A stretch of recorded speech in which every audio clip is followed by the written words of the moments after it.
Hi everybody, my name is Jaden. I'm Nicole. I'm Eli. I'm Jason. And I'm Caden. And we are the Yahoo and the Torah YouTube channel. And we are doing the Torah series. We hope you guys are doing well. We hope everything in your life is blessed. We hope that Yahuwah is shining his face and light upon you. We hope that you guys are finding as much joy in the Torah and discovering the commands as we are. So we thank you guys for joining us, for spending some of your precious time with us, spending your morning or your night depending on where you are. We thank you guys for joining us, being part of this family, being part of this channel, and being part of this little group here we have going on and discovering the Torah. Absolutely. Yes, thank you very much. And so every morning it's a little unscripted, so we just kind of go with the flow. And so sometimes there's it doesn't sound quite professional. I don't know if we ever sound professional, but some days it's less professional than anything.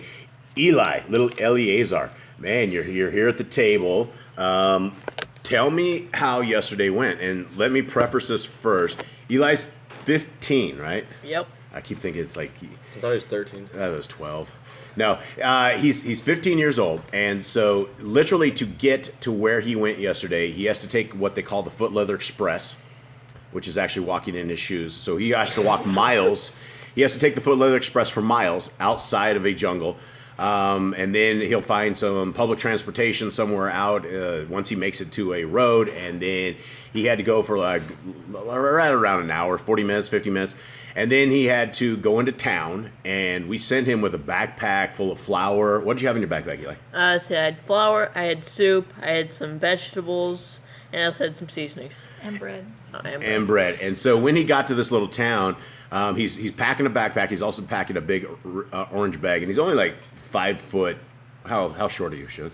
I think he's like 5'6". He's actually getting much taller, but he's always been our midget guy. But he's growing out of the I'd midgets. say he's 5'8". 5'8"? He outgrew Mom. I think now. he's 5'6". Yeah, He's taller than me, and I'm 5'5". He ain't taller than me yet, but it's little Eli. And so anyway, he's in the middle of this town, and he had to buy. What did you have to buy? I bought some cantaloupe, some watermelon, bought some noodles, some spaghetti sauce. Some eggs. Eggs. All right, so cheese. So now you're packing. See, I gave him the nickname Milk. Elk, and it kind of came in reason because he is actually a pack elk yesterday. So he was packing around this. So he makes that all there, and he ends up, and you finally make it to this old couple's house. Now we haven't seen this old couple for a while. How long's it been, Nicole, since we've been up there? A long time. 8 months. 8 6 months. to 8 Yeah, months. we don't literally. We do not leave the farm. We have absolutely no need for the majority of the time to ever stay here. I mean, we live here, right? We're off grid. We have wells. We have everything that we need to survive an apocalypse, and we kind of are hanging out here. So anyway, you're over there. You get all this stuff. You make it up there. How is this old couple? The old man, the older timer guy. He is how old? 88. 88, and she's also 88, right? And what was her weight? 93 pounds. 93 pounds. And has that gone up or down since last we knew? Down. She was 95 last? She's 95. We knew when she was really sick a while ago, she was 95. Now she's 93. And she's like a feather. She's very small. So tell me how their condition was. What did you experience? Well, she had bruises all over her face. And it was extremely puffy. Her face was bruised? Mm-hmm. So she described her wreck to us like her foot was actually it was the other direction. And her, whatever surgery she had, do you know what surgery she had? It's hip surgery. Was it hip? She doesn't. When I talked to her, she said maybe it was her femur, but she doesn't know for sure. And I haven't looked at any of her paperwork, so I have no idea. This couple is so old. It literally took them over a full day just to figure out how to receive a call from us. They tried. Nicole was emailing them back and forth, and they could not figure out how to answer their phone.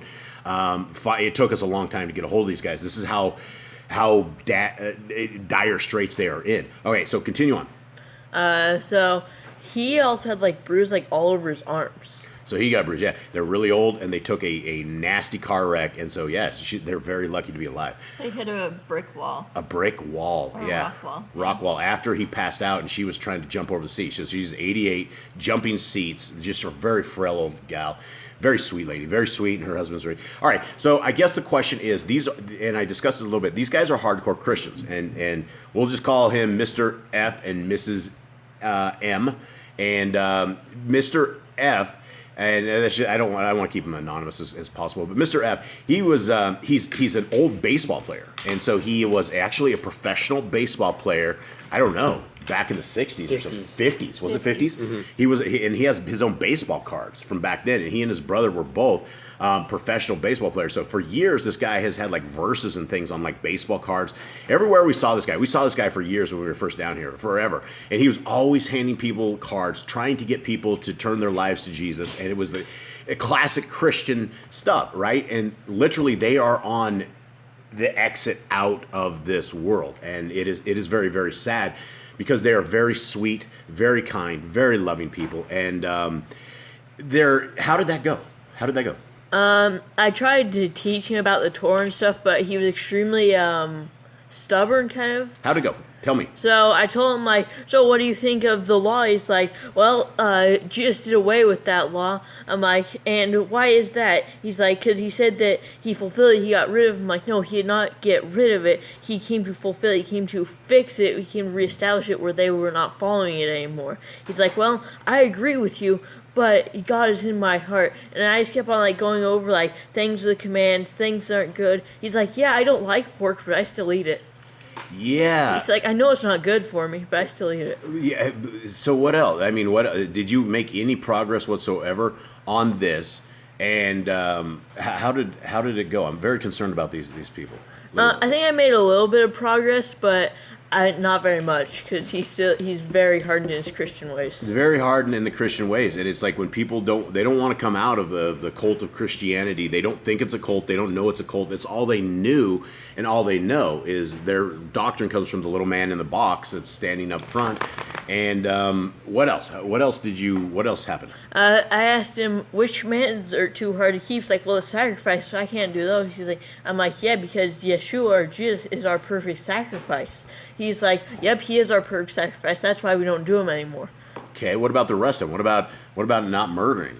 He kept on, so I'd like, which command is your least favorite command? What is wrong with the commandments? He'd go, and then change it to something else. All right, what about Mrs. M? Did you talk to her anything about this? I was in the same, like, room as her, but she didn't say anything. Didn't say anything? Mm-mm. Yeah, we don't want to browbeat the broken, and I don't know the best way to actually witness to these folks. I mean, where they've been, they're just literally, they're really super old. This just feels like we're kind of walking these guys out of their normal life.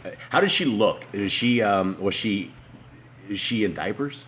I really couldn't tell. She had pants on. Pants on, but she can kind of walk. She can limp around. Limp around, but she's in a wheelchair. Mm-hmm. Okay, what else? What else is she in good spirits?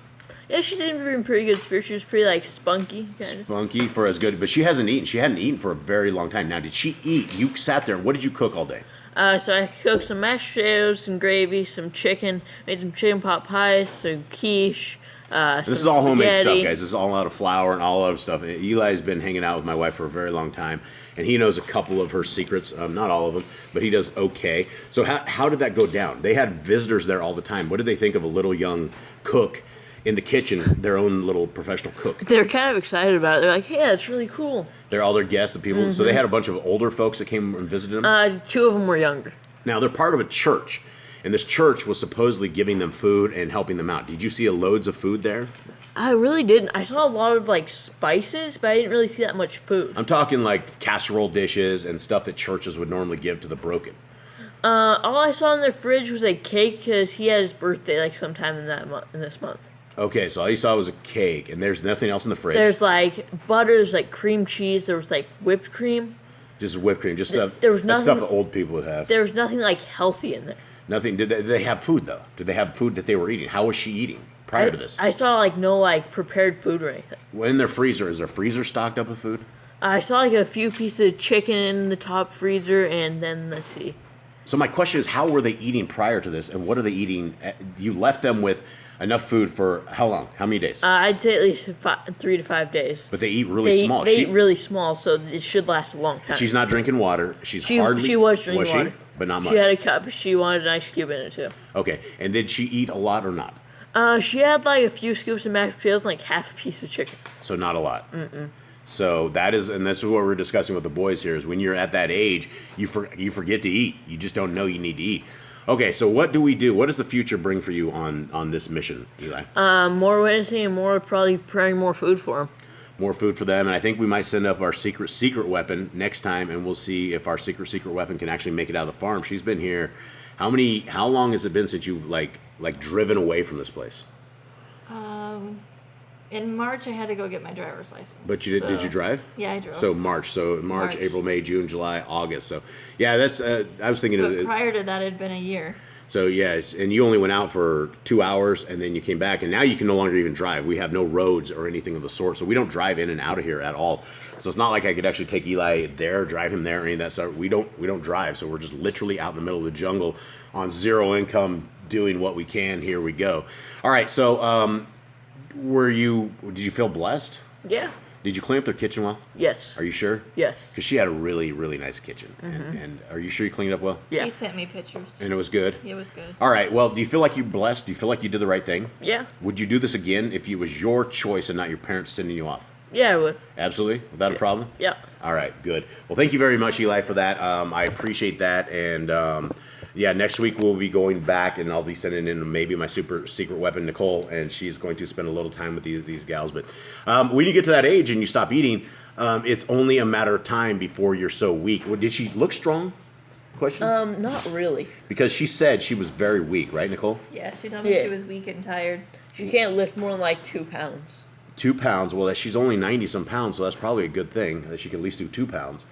All right, and Mr. F, is he besides being bruised up, is he okay? He seemed fine. He seems fine. He seemed normal. He seemed fine. He just slumped out across the wheel, and then she went down for the nightmare. And he passed out because of low blood sugar. Yeah, because he hadn't eaten, right? And so there's no food. I mean, once you get to that age, if people aren't there preparing you food and things of that nature, I guess you just don't eat and bad things happen. So anyway, we have a little mission. The Boss Clan has a little mission. And anyone have anything on that? How did you do, Cade? You got smoked on the cows yesterday? It wasn't like a complete smoking. Like, I was just with them, and they were just kind of keep it rough. They, like, Could you get them back by yourself?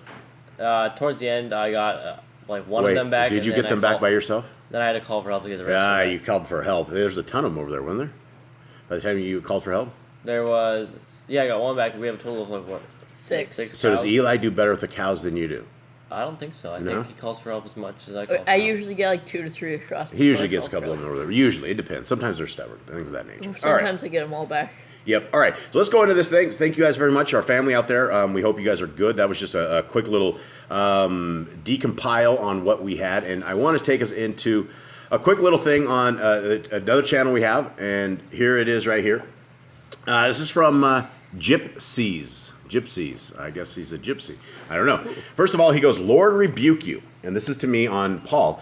And the very first thing I guess everyone should understand is if you use Lord like this means Baal, Baal, right? The thing you shouldn't, send your kids to. You don't sacrifice to Baal. So anyway, he says, "Baal rebuke you." Are you actually that simple to surmise in your confused and deceived heart that because Paul was a seed of the tribe of Benjamin in the flesh, that he was engaging in Talmudic practices? God himself called to Paul, and it is God's authority that Paul speaks. Acts 26:16. "But rise and stand upon thy feet, for I have appeared unto thee for this purpose, to make thee a minister and a witness both of these things which thou hast seen, and of those things in which I will appear unto thee." Paul's authority comes from God. And then he says, all scripture is given by divine inspiration, not some of it or parts of it, but all of it. All right, who wants to start with this? Okay, first of all, Paul says he is a Pharisee. Yeah, like it starts off by Acts saying, 23:6. He says, "I am a And Pharisee." the Pharisees are the guys who put the Messiah to death. Yeah, they put the Messiah to death. And I went over this yesterday, and I have another video that's going to be very, it might make some folks angry that I'm going to do today, again with Paul. Paul is breaking Deuteronomy 4:2. Deuteronomy 4:2. You will not, don't add to it and do not take away from the Torah. Anything that goes to that part, he is. And so he's a Pharisee. So he says that all writing, all scriptures is part of it. All scriptures are divine inspiration, right? Well, I think the book of First Demon is divine inspiration because that's what I've been quoting to people for a week now.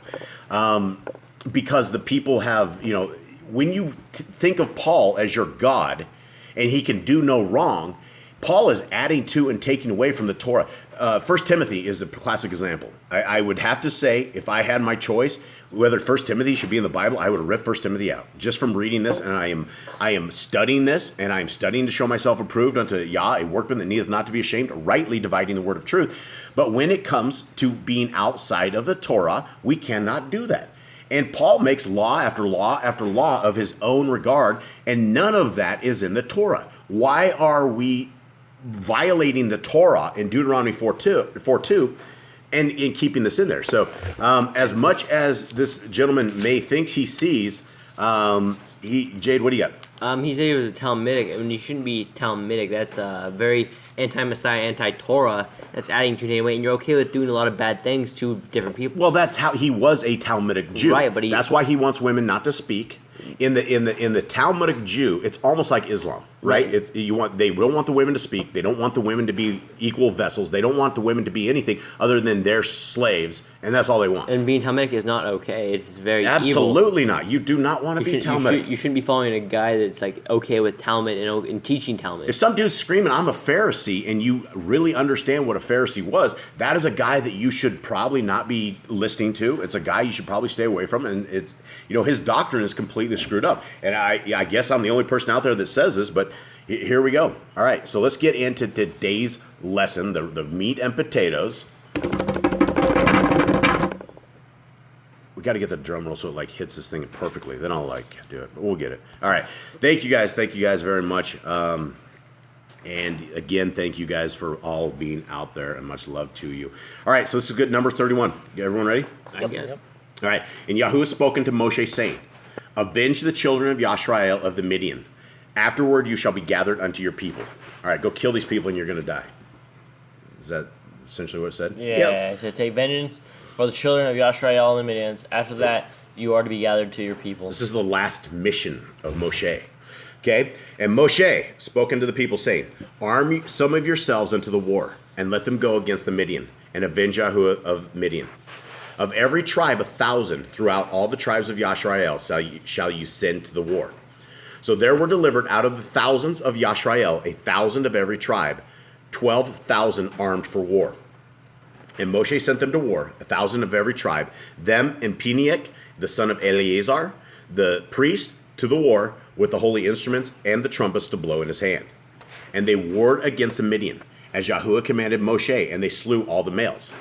And they slew the kings of Midian, beside the rest of them that were slain, namely Evieh, and Rechiam, and Zur, and Kori, and Riva. 5 kings of Midian, Bilam, also the son of Beor, they slew with the sword. So Balaam finally got what he deserved. Yeah.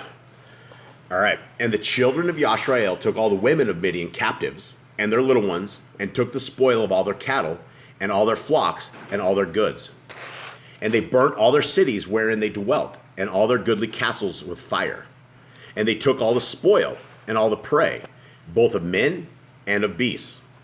And they brought the captives, and the prey, and the spoil unto Moshe, and Eleazar the priest, and unto the assembly of the children of Yashrael, unto the camp at the plains of Moab, which are by the Yarden, near Jericho. Now, something just happened here. Would you guys notice this? They kept people alive. Yeah, and they were supposed to go avenge Yah And that for doesn't the mean Midianites. keep the women and Yeah, it children doesn't alive. mean- That means go get rid of these people. Yeah, kill them all. And a lot of people have a very hard time when our Creator is able to give a command that says kill them all, right? It's like they just don't understand a righteous, holy Creator who is willing to annihilate evil. And, people just want to be evil with no kind of repercussions, right? They're like, oh, yeah, there shouldn't be anything done. But in the real world, right, you'd be drug outside the gates and had rocks chucked at your head if you're evil. All right. And Moshe and Eleazar the priest and all the princes of the assembly went forth to meet them without the camp. And Moshe was wroth with the officers of the host, with the captains over thousands and captains over hundreds, which came from the battle. And Moshe said unto them, Have ye saved the women alive? Behold, these caused the children of Yashrael through the counsel of Bilam to commit transgression against Yahuwah in the matter of Peor. And there was a plague among the assembly of Yahuwah. Now therefore kill every male among the little ones, and kill every woman that has known man by lying with him. Okay, so there's that's going to be hard words for people, right?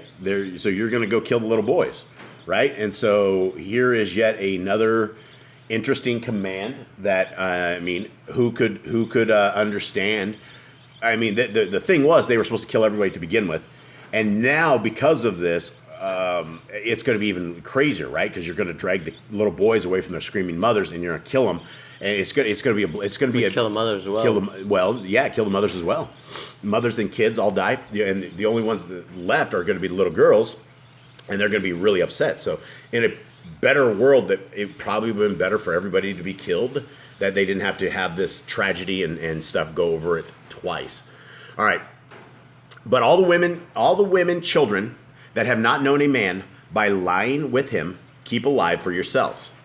And do ye abide without the camp 7 days. Whoever has killed any person, and whosoever has touched any slain, purify both yourselves and your captives on the 3rd day and on the 7th day. So this is reiterating the command that we already know of, right? Because when they deal with a dead body, it's 3 days, and then they have to have the red heifer, ashes, and everything sprinkled on them to sanctify them on the 3rd day. All right, 20. And purify all your raiment, and all that is made of skins, and all work of goat's hair, and all things made of wood.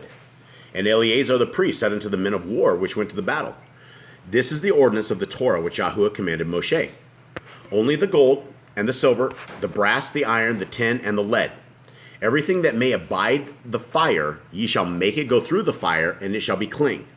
Nevertheless, it shall be purified with a water of separation, and all that abides, not the fire, ye shall make go through the water. Okay, so what does that say right there? What is he talking about? So basically, the metals, any of the metals that they had, basically everything, all the metals can go through fire and they'll be cleaned, and then everything that can't be go through fire, it'll get destroyed in fire. You put it in water and it'll be cleaned. Right. Okay. And ye shall wash your clothes on the 7th day, and ye shall be clean. And afterward ye shall come into the camp. And Yahuwah spoke unto El Moshe, saying, Take the sum of the prey that was taken, both of man and of beast, you and Eleazar the priest, and the chief fathers of the assembly. And divide the prey into 2 parts, between them that took the war upon them, who went out to battle, and between all the assembly. And levy a tribute unto Yahuwah of the men of war, which went out to battle, 1 soul of 500, 1 soul of 500, both of the persons, and of the cattle, and of the donkeys, and of the sheep. Okay. Real quick, go back to 22 where he's talking about cleaning stuff. Is that a law for us? How to clean metals and stuff? Dude, hey, this is a thing of metals out of war. I mean, this is I mean, what if you had a piece of something that touched blood? That'd probably be unclean, right? Yeah, it would. So maybe this just goes under cleanliness laws, or maybe how to clean objects, physical objects that aren't people. Thoughts, anyone? I don't know, 22 to 24. Kate, you with us today? it could be a command. It could be a. Nicole, you with us? And you also wash your garments. 24. You wash your garments on the 7th day. But we knew this. We already had that command Right. for the health and stuff of this nature. But it's everything that doesn't go through fire, you cleanse it with water. Well, we already know how to clean stuff, right? If right, it's an earthen but vessel, but not with fire. We haven't done that yet. We haven't cleaned the metal objects yet. anything metal. Well, I don't know how to clean metal stuff. You basically put it probably over fire, in a fire real quick, and pull it out and Well, we know earthen vessels we break if it has blood on it, right? Because but we already know how to clean blood off of utensils, right? Do we have that anywhere? It just said to wash it with water. Wash it with water. I mean, this is. I don't know. Eleazar says, in 21 it says, and Eleazar the Kohen said to the men of the campaign who went to the battle, This is the law of the Torah which Yahuwah commanded Moshe. Yeah, so I guess it would be a command there. Would this go under the carcass one? What to do? Clean the metals and fire. Yeah, so probably that would be, that would probably be under that. Yeah, because it's probably more like a carcass, and I'm thinking they probably took the jewelry off the carcasses. Jewelry off the dead, yeah. So they probably took the jewelry off the dead and how to clean that. So, all right, you on that one, Nicole? Yep. All right, good eye, Joby. All right, where are we at now? 28. All right, 28. Actually, it might be 29. All right, good eye, very good eye. Proud of you, Jade. Yeah, all right. 29. And, okay, so the cattle, the sheep, okay, so 29. Take it of their half and give it unto Eleazar the priest for a heave offering of Yahuwah. And of the children of Yashrael's half, you shall take 1 portion of 50 of the persons of the cattle, of the donkeys, and of the flocks, of all manner of beasts, and give them unto the Levium, which guard the watch of the tabernacle of Yahuwah. So basically, get one of every. If you have 50 animals, you have to give them one. Right. And Moshe and Eleazar, the priest, did as Yahuwah commanded Moshe. And the booty, being the rest of the prey which the men of war had caught, was 600,000 and 70,000 and 5,000 sheep. Well, the Levites ended up slaughtering. 675,000. Yeah, 675,000 sheep. All right. It's like, so that's like one per every 50. The Levites ended up quite a bit of sheep. Yeah, they ended up with a ton of stuff from this. And 12,000 cattle, and 1,000 donkeys, and 2,000 persons in all of women that had not known man by lying with him. So all of a sudden the orphanage is now opened up. Okay, and the half, which was the portion of them that went out to war, was in number 300,000 and 30,000 and 500 sheep. Wow. So 337,500 sheep. They scored huge. These are huge amounts of stuff. And Yahuwah's tribute of the sheep was 615. 675. Yeah, 600. What does it say there? Yeah, 675. So Yahuwah's tribute of the sheep. So Yahudah, they ended up with not a lot. So I guess This is Yahuwah. Oh, Yahuwah's tribute. Oh, not Yahudah. Okay. And Yahuwah's tribute of the sheep was 615. So Levites pretty much ended up with about roughly 700. Yeah. And the cattle were 36,000, of which Yahuwah's tribute was 312. 72. 72. And the donkeys were 30,500, and of which Yahuwah's tribute was 301. So 61. Yep. And the persons were 16,000, of which Yahuwah's tribute was 32 persons. 32. And Moshe gave the tribute, which was Yahuwah's heave offering, unto Eleazar the priest, as Yahuwah commanded Moshe. And of the children of Yashrael's half, which Moshe divided from the men that warred. Now the half that pertained unto the assembly was 300,000 and 30,000 and 7,500 sheep. 337,500. And the 36,000 cattle, so 36,000, and 30,000 donkeys and 500, so 16,000. No, this one 30,500. This one, 30,500 donkeys, and 16,000 persons. That's quite a few people. So I mean, they killed off a lot of people. Yeah, that's all that's left. Yeah, there's a lot they killed. All right, even of the children of Yashrael's half, Moshe took one portion of 50, both of man and of peace, and gave them unto the Levium, which did guard the watch of the tabernacle of Yahuwah, as Yahuwah commanded Moshe. And the officers which were over thousands of the host, the captains of thousands and captains of hundreds, came near unto El Moshe. And they said unto El Moshe, Your servants have taken the sum of the men of war which are under our charge, and there lacks not one man of us. We have therefore brought an oblation for Yahuwah, what every man has gotten of jewels, of gold, chains, and bracelets, rings, earrings, and tablets, to make an atonement for our souls before Yahuwah. Okay, so what's going on here? Why did they? Do you guys just read what they did? So it's like they gave a whole bunch to Yahuwah, but they also ended up with a whole bunch as well. Why did they need to make atonement for their Probably souls? felt guilty for Not killing everyone. Yeah. Not only did they keep all of the stuff, but these guys kept it personally, right? So these guys looted the entire thing. Not only did they bring all this crap back, I don't think they were bring anything back. Their pockets were loaded, and so they went and they're like, oh, here's some gold chains and bracelets and rings and earrings. It's all the stuff that they big bag of stuff. Huge bags of stuff, right? So they had gone out, and I don't think that was the point. Is they're supposed to divvy this stuff up equally as Yah wants them, not as you just don't go stealing everything for yourself. Well, we'll see a bunch of times when they go out to war in Joshua where they're not supposed to take stuff. They're supposed to just burn it all and not take any of their stuff. They can't stop doing it.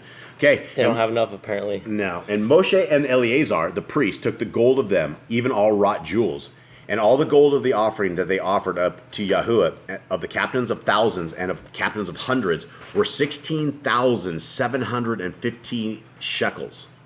They stole a lot. That's a lot of gold. They stole a lot. 420 pounds of gold is what that came out to be. That's pretty good. 190 kilograms or 420 pounds. Wow. All right. For the men of war had taken spoil, every man for himself. 53. And I actually knew that because I read that earlier today. So, and Moshe and Eleazar the priest took the gold of the captains of thousands and of hundreds and brought it unto the tabernacle of the assembly for a memorial for the children of Yashrael before Yahuwah.